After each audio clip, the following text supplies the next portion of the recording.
Buongiorno da Sicilia 24, le principali notizie. Incendio distrugge la sede di un'azienda di imballaggi a Pechino, nel siracusano. Tra le ipotesi anche l'intimidazione a scopo estorsivo. A Palermo addio Pizzo rilancia la mobilitazione contro il racket. L'associazione tappezza di manifesti le borgate marinare invitando a denunciare. E caccia al pirata della strada che ha investito un uomo di 65 anni in via Nuova Lucello a Catania. I familiari lanciano un appello: chi ha visto parli. Migranti, la neonata morta di freddo a Lampedusa dopo una traversata, tragedie senza fine nell'isola che attende la visita di Papa Leone. Dani Scemi, le storie di chi non potrà più rientrare nei loro locali. A 4 mesi dalla frana per molti commercianti il futuro resta ancora sospeso. Invasione di visitatori per l'infiorata a Noto con le grandi icone della cultura pop internazionale. Calcio, disfatta Palermo a Catanzaro, i rosanero incassano un pesante 3-0 nella semifinale d'andata dei play-off per la promozione. Finisce 0-0 l'andata dei quarti dei play-off di Serie C fra Lecco e Catania. Mercoledì il ritorno al Massimino, prima della partita scontri fra le opposte tifoserie.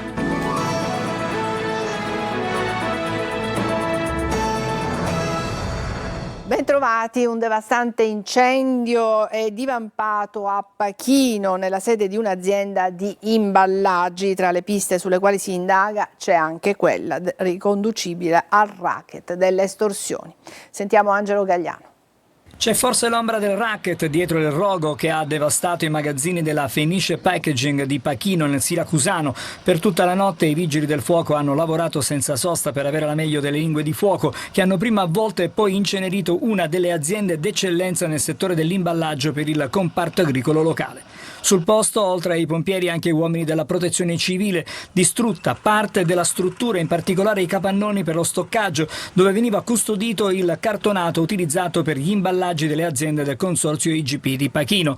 Al momento però fare una stima dei danni è impossibile, si attende la bonifica e solo dopo si potrà procedere a quantificare la perdita. Il titolare, Alessandro Coco, è stato già sentito dagli investigatori che non escludono, come detto, la pista del racket. È un fascicolo per accertare l'origine dell'incendio è stato aperto dalla Procura di Siracusa. Solidarietà è stata espressa dal sindaco di Portopalo di Capopassero Rachele Rocca, che ha manifestato vicinanza al titolare sottolineando il valore dell'azienda per economia locale. Ringraziamenti anche ai volontari della protezione civile intervenuti sul posto, come detto, insieme ai vigili del fuoco. Anche il sindaco di Pachino, Giuseppe Gambuzza, ha espresso sostegno ai lavoratori e alla proprietà, assicurando la vicinanza dell'amministrazione comunale.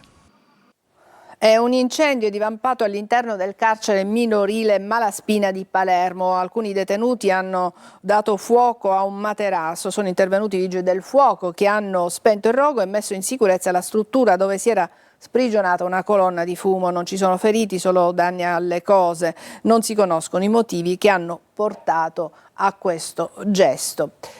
E adesso andiamo ancora a Palermo. La risposta all'escalation di violenze e intimidazioni arriva dall'associazione Addio Pizzo, che invita alla denuncia contro il racket. Maglio Viola. Dai pizzini con la richiesta di 5.000 euro per l'estate ai pizzini di Addio Pizzo contro le estorsioni. La risposta al clima di intimidazione e danneggiamenti che si respira da Sferacavallo a Capaci arriva anche attraverso i piccoli manifesti di cui l'associazione anti-racket ha costellato le borgate marinare di Palermo e dell'immediata provincia. Il comitato ha voluto replicare la storica notte del 29 giugno 2004, tappezzando le strade di Sferacavallo, Partanna Mondello, Tommaso Natale, ma spingendosi anche lungo il litorale di Isola delle Femmine e Capaci. Era proprio una notte di giugno del 2004 quando nacque il comitato Addio Pizzo, che si ispira ai valori di Libero Grassi, l'imprenditore della Sigma, ucciso il 29 agosto del 1991 proprio per essersi ribellato pubblicamente alle richieste estorsive del racket.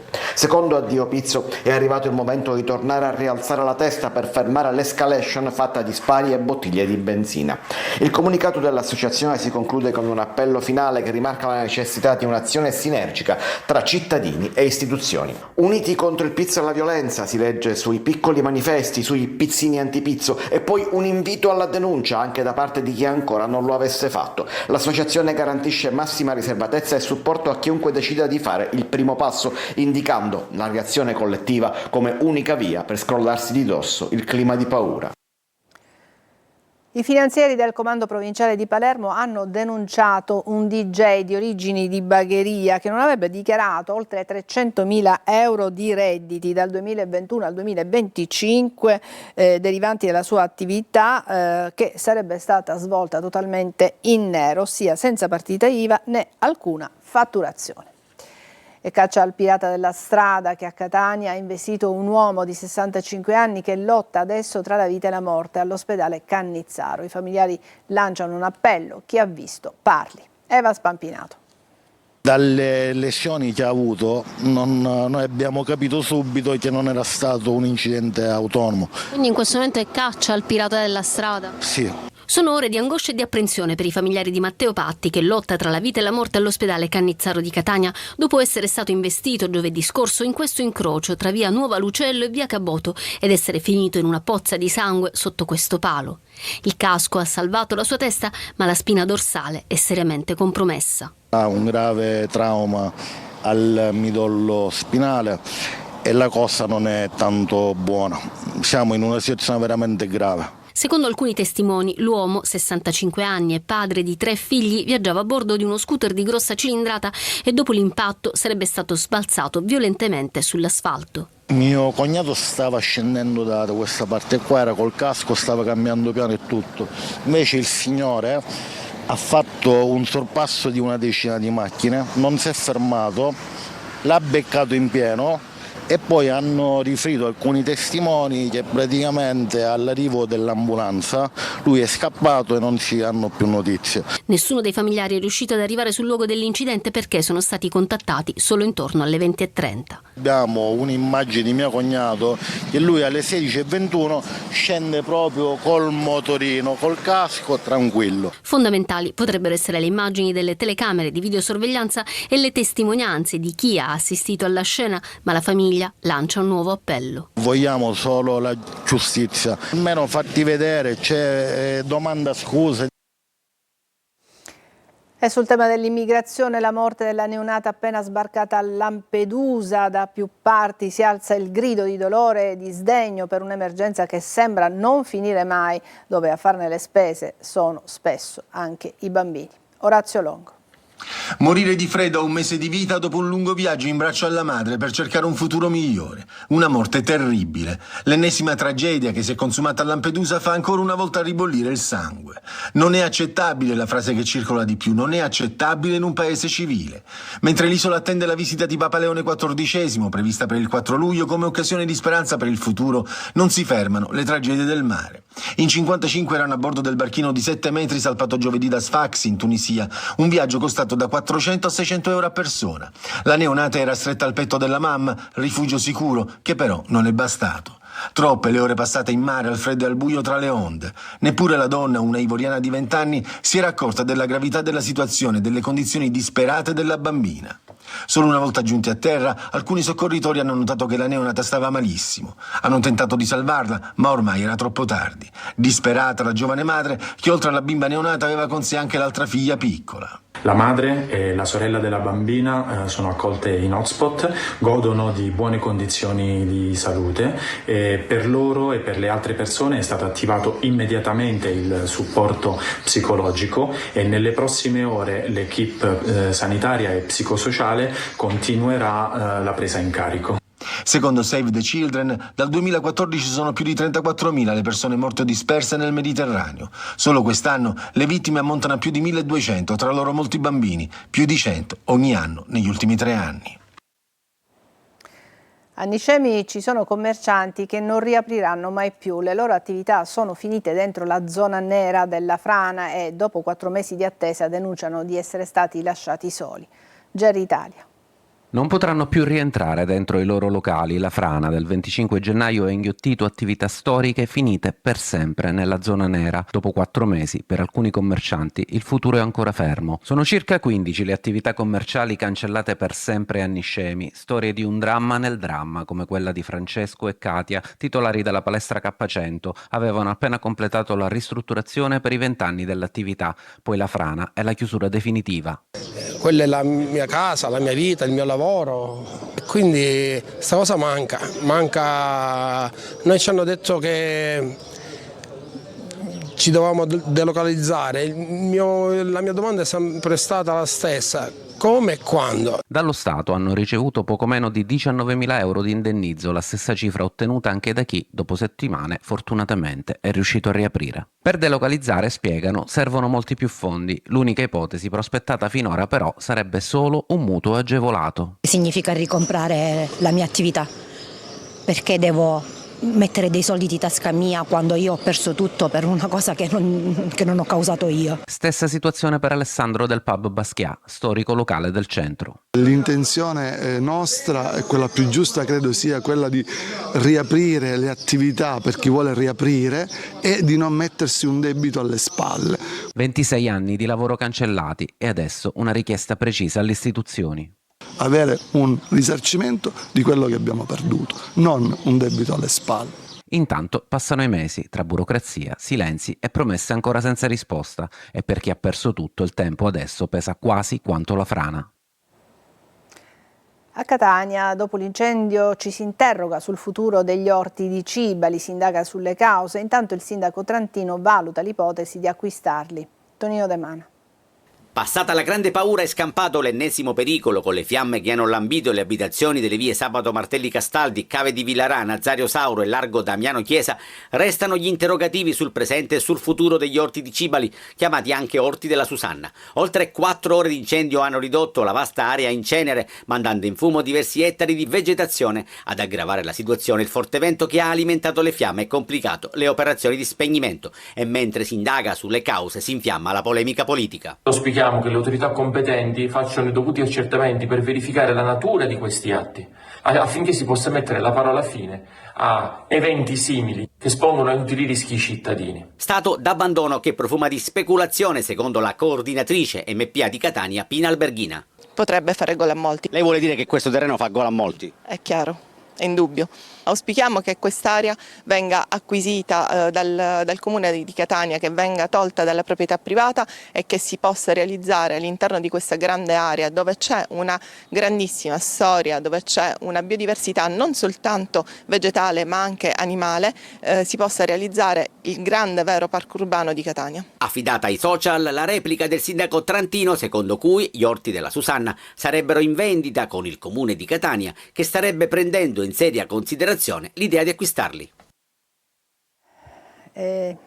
A Catania nel fine settimana la polizia locale ha intensificato i controlli contro i parcheggiatori abusivi in città tra Corso Sicilia, Piazza Verga, Piazza Carlo Alberto e Viale Kennedy. Elevate 39 sanzioni, disposti 18 ordini di allontanamento e sequestrate somme ritenute provento dell'attività illecita. Accertate inoltre 54 violazioni al codice della strada per un totale di circa 48.000 euro di multe. E sempre a Catania, incivili scatenati al villaggio Sant'Agata del polo sportivo è stato devastato da continui raid vandalici. Tonino De Mana. Dicembre 2023. Il polo sportivo a Villaggio Sant'Agata era considerato un bel regalo di Natale per i giovani del quartiere. Oggi di quel regalo non resta più nulla o quasi. Il progetto Catania Spazio Sport, fortemente voluto dall'amministrazione comunale, incassa un'altra battuta d'arresto. Vedere l'area ludico-sportiva ridotta in queste condizioni fa male, malissimo, con arredi e giochi acquistati con fondi europei devastati dai vandali senza che un filmato, nonostante l'area videosorvegliata, abbia registrato un benché minimo movimento. Eppure qui dentro sembra siano entrati anche motorini ed auto. Esisteva un custode che chiudeva il cancello, cosa che non succede più. Perciò vorrei capire, questo cancello rimane aperto, chi lo dovrebbe chiudere? Quindi anche di notte il cancello rimane aperto? Sempre aperto. Questa piazza è frequentata più da vandali che da bambini? Sicuramente più da vandali che da bambini. Prima qui i bambini si divertivano a giocare con i genitori. Ora non si può più giocare completamente. Villaggio Sant'Agata, terra di nessuno. Da qui lo sfogo del neoconsigliere comunale Santo Russo. Il mio cuore è molto triste perché da amministratore di questa città mi sono confrontato da subito con gli addetti ai lavori, dove mi rassicurano. Chi sono gli addetti ai lavori? Ho parlato sia con il dottore De Caro, con il dottore Falzone, che mi hanno rassicurato che in tempi celeri l'area verrà recuperata e ridata ai nostri concittadini. Però io voglio dire una cosa all'amministrazione, ma soprattutto ai miei concittadini e a chi abita in questo quartiere: o verrà ripristinata in maniera seria o se no va chiusa. Sussulto d'orgoglio o segnali di resa? Di sicuro chiudere definitivamente quest'area sarebbe una sconfitta per tutti. A Catania arriva il primo aereo scuola d'Italia, progettato per consentire agli studenti di operare direttamente su strutture, impianti e componenti reali dell'aeromobile. Orazio Longo. Il primo laboratorio immersivo reale per la manutenzione aeronautica secondo gli standard dell'Unione Europea, un aereo scuola interamente impiegato per addestrare i futuri tecnici manutentori, progettato per consentire agli studenti di operare direttamente su strutture, impianti e componenti reali dell'aeromobile. Il business jet è stato trasferito nella nuova sede dell'ITS Academy a Catania, nello storico quartiere dell'Antico Corso. Erano stalle per cavalli, oggi sarà un centro di alta formazione tecnologica dove l'aereo, il laboratorio di manutenzione aeronautica, è un pezzo fondamentale di quella che sarà una bellissima storia che racconteremo ai nostri studenti e ai nostri ragazzi siciliani. Un aereo vero, importante, che arriva in un momento e in un posto come questo, ha un valore sociale, di messaggio formativo, promozionale e di fiducia per tanti giovani che studieranno all'interno di questo grande laboratorio, che è veramente, secondo me, di una potenza inaudita. L'aereo, un jet stream arrivato dal Regno Unito, è stato trasportato nel cuore della notte con 2 camion articolati dalla zona industriale. Sicuramente non è usuale trasferire un aereo funzionante, fra le altre cose, nel centro storico di Catania. Dietro a tutto ciò c'è stata una pianificazione importante. Con una gru l'aereo è stato quindi sollevato e posto nel piazzale della nuova sede. Sarà rimontato nei prossimi giorni, mentre l'inaugurazione è prevista per il 19 giugno. Adesso una breve pausa, tra poco.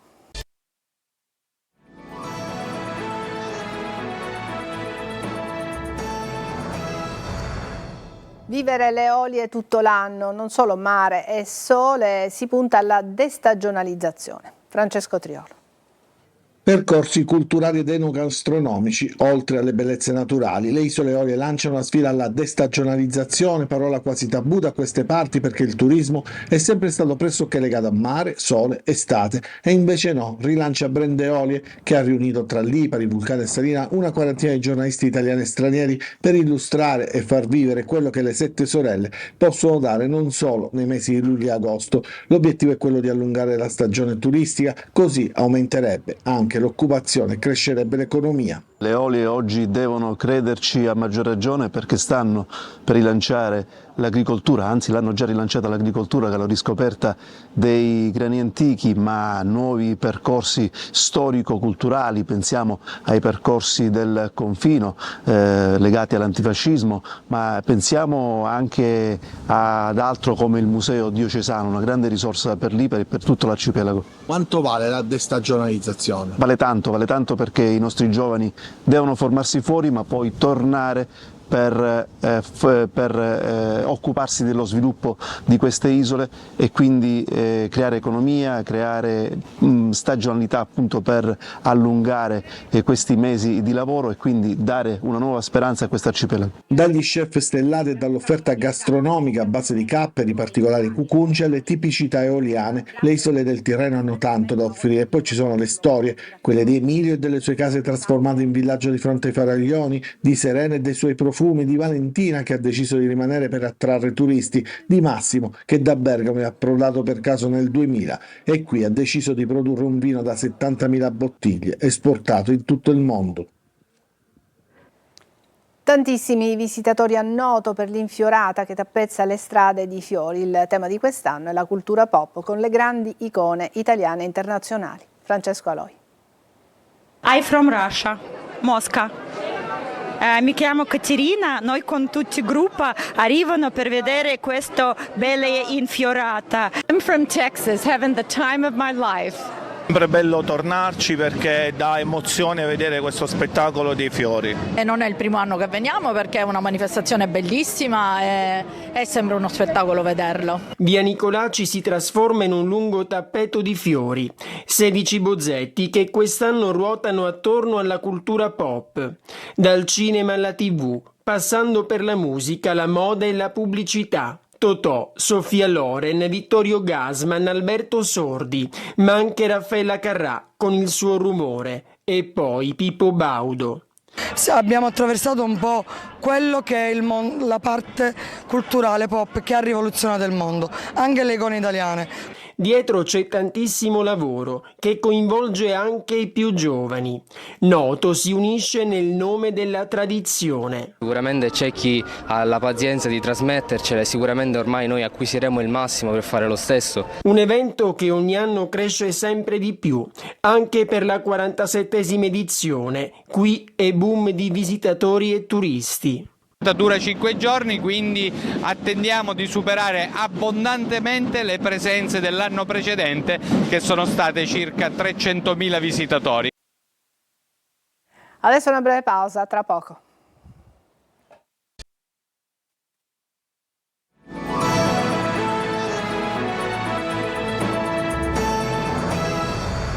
Eccoci al calcio, disastro Palermo a Catanzaro. I rosanero incassano un pesante 3-0 nella semifinale d'andata dei play-off per la promozione. Mercoledì la qualificazione sarà appesa a una rimonta difficilissima. I gol dei calabresi tutti nel primo tempo. Marco Gulla. Una disfatta, un Palermo irriconoscibile, piatto e senza idee viene umiliato dal Catanzaro nell'andata della semifinale playoff. Al Ceravolo la squadra di Aquilani vince con un netto 3-0, mettendo una seria ipoteca sul ritorno e sulla qualificazione alla finale. Una prestazione imbarazzante quella offerta dai rosanero, molli, remissivi e senza idee. Il Catanzaro ha vinto e forse il 3-0 per quello visto in campo sta pure stretto ai calabresi che hanno sfiorato in un paio di circostanze il poker. Servirà un miracolo al Palermo mercoledì nel match di ritorno al Barbera, rosanero che dovranno vincere con 3 gol di scarto. La rete dopo 50 secondi di Iemmello è stata quasi decisiva, un gol a freddo che ha probabilmente cambiato immediatamente l'inerzia del match e i piani del Palermo. Poi al 15° ancora Iemmello di testa e palla in rete. Inizialmente il gol viene annullato per offside, poi rettifica del VAR e Ceravolo in estasi. Il Palermo non esiste, sbatte contro il muro calabrese. Ceccaroni al 40° va ad un passo dal riaprirla, ma la palla esce di poco e allora, nell'azione successiva, Liberali firma il tris. Il 19enne ubriaca proprio Ceccaroni in aria e batte Joronen con un mancino angolato. 3-0. Un film horror per il Palermo che nella ripresa non cambia atteggiamento. I cambi di Inzaghi non sortiscono effetti. La squadra di Aquilani continua a martellare i rosa. Gli uomini appunto di Inzaghi non danno l'idea di poter reagire. I minuti scorrono, i siciliani nervosi e impacciati non mettono insieme neanche 2 passaggi di fila. A 4 dalla fine il Catanzaro, ad un passo dal poker, Joronen dice no a Frosinini. Al 94° traversa di Rui Modesto. Il gol avrebbe potuto dare fiducia in vista del ritorno che potrebbe chiudere nel peggiore dei modi la stagione rosanero. È stata una partita sbagliata in toto, purtroppo. Dobbiamo tornare a casa con le orecchie basse e crederci, perché se abbiamo preso 3 gol in un tempo davanti al nostro pubblico mercoledì dobbiamo fare una grande gara e speriamo ci sia una bolgia e dobbiamo crederci, perché questa squadra ha dimostrato in casa che può ribaltare qualsiasi risultato. Finisce 0-0 l'andata dei quarti dei play-off di Serie C fra Lecco e Catania. Mercoledì il ritorno al Massimino. Prima della partita scontri fra le opposte tifoserie. Marco Carli. Cominciati i playoff per il Catania, ma l'attesa è rovinata dalla guerriglia urbana che va in scena 3 ore prima del match nella zona dello stadio Rigamonti Ceppi di Lecco, soprattutto vicino ad un bar luogo di ritrovo dei tifosi di casa. Molte le persone coinvolte. Secondo la ricostruzione delle forze dell'ordine, un gruppo di ultralocali, insieme ad alcuni del Varese, ha atteso l'arrivo dei tifosi rossazzurri per tendere loro un agguato. Presi di mira alcuni pulmini su cui viaggiavano tifosi etnei. Da lì gli scontri, con lancio di petardi e fumogeni, utilizzati anche spranghe e bastoni. Alcuni feriti, uno dei quali portato in ospedale in codice giallo. Questo il brutto preludio al match, giocato di fronte a più di 5.300 persone, di cui 1.200 supporter rossazzurri. In tribuna tutto fila liscio. In campo finisce 0-0. Il Lecco parte forte come ha fatto in tutte le partite dei playoff. Dini deve intervenire 2 volte nel giro del primo quarto d'ora su un sempre mobile Konate, ma quando i blucelesti allentano la presa, il Catania viene fuori e costruisce la migliore occasione Cicerelli fa correre Casasola sulla destra, il cross dell'esterno viene deviato di testa sulla traversa da Forte, bravo ad avere la meglio sui difensori avversari. In avvio di ripresa è ancora Konaté a chiamare all'intervento Dini, sulla ribattuta Sipos spedisce fuori. I rossazzurri si fanno vivi con un cross di Quaini che non trova la deviazione vincente di Forte Cicerelli. La squadra di Toscano si rende pericolosa ancora nel finale. Jimenez per Forte che conclude di sinistro, pronta la risposta di Furlan, bravo nel recupero anche su D'Ausilio, mentre il Lecco non riesce più ad impensierire Dini. Si deciderà tutto mercoledì al Massimino con il Catania che avrà a disposizione 2 risultati su 3, potrà bastare un pari per conquistare il pass per la semifinale. È tutto per questa edizione di Sicilia 24, vi lascio alla rassegna stampa, grazie per averci seguito, buona giornata.